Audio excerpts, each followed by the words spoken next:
Hello guys, so again guys, we have a new camera to unbox guys. Today we have the Fujifilm X-H2S. Ayan guys, so again, the new Fujifilm X-H2S. So ayan, regarding the specs, I'll put in the description again. I will not talk about all the specs regarding the camera.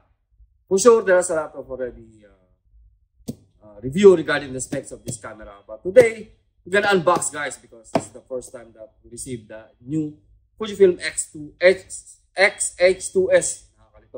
So ayan guys, again, this is the box from the Fujifilm X-H2S. And yeah, let's start unbox. And maybe tomorrow we will try to compare with the HS1 na kay Ibrahim punta na. So we will try that.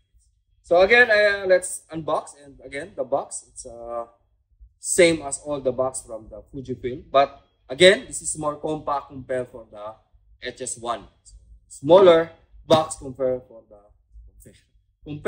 last HS1 camera. So, and guys, let's start unbox this camera. So, ito agad na bubungan sa iyo. Scan. Yan, you have a scan code. So at least you can direct, or the application, you can scan the application, guys. So this is what's inside the box of the new Fujifilm X-H2S. The manual, it's very minimal manual actually, because you have already barcode here or scanner for the manual. Yan, all is already in the online. Yan, if you remove this part guys, it's already the camera. So we'll first remove this small box. Yeah. So this is what inside the box of the camera. USB-C to USB-C. I think it's for charging. And the Fujifilm strap. We have a very nice strap now guys. It's similar ba sa HS1 by? No. Medyo malaki ito. So it's new type. Again, the battery, it's similar with the XT3. I believe the new battery. This is the NPW23S. It's the new battery. And we have some lock USB, and again adapter, and this is your so you have 3 adapters guys. UE, EU, Europe, US, parang ganon. So yeah, Middle East, because we're in the Middle East, we're gonna use this one. Yeah. So again guys, the charger will the battery again will charge inside the camera. So you have the USB-C connect from USB-C connector, and yeah, direct from the camera. This is our camera, the X-H2S. Yan. Oh, diba? This is the camera guys, the new X-H2S. Yan. So it's more compact, smaller body compared for the previous one, the X1S. And the flip screen.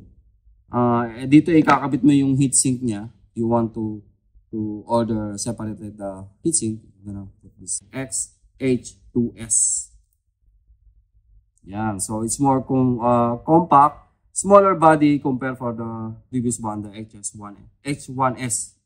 And the flip screen.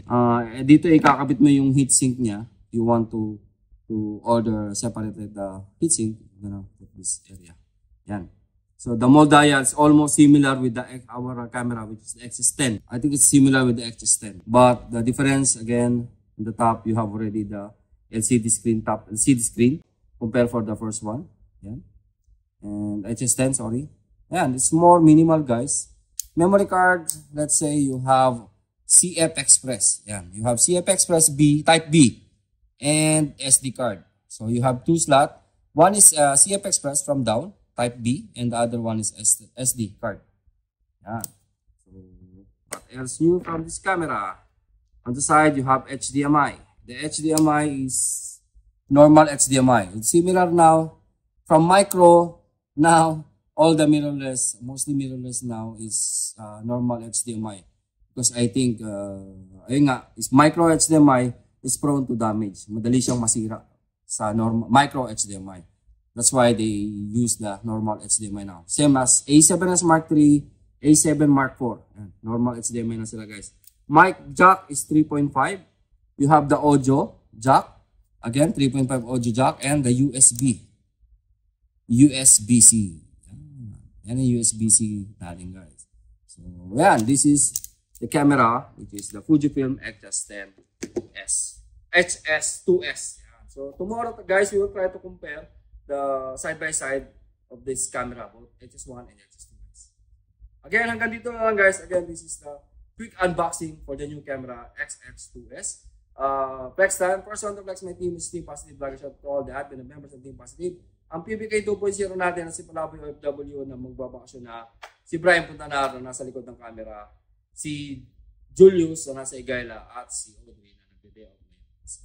Hanggang dito lang. Thank you. And again guys, if you want to check the camera, the price of the camera from Fuji, you can visit our website www.abworld.com.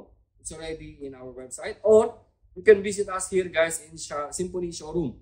And we have a demo unit from our camera, Fujifilm camera. So you can test and try all the demo cameras. Hanggang dito na lang. Thank you and mabuhay.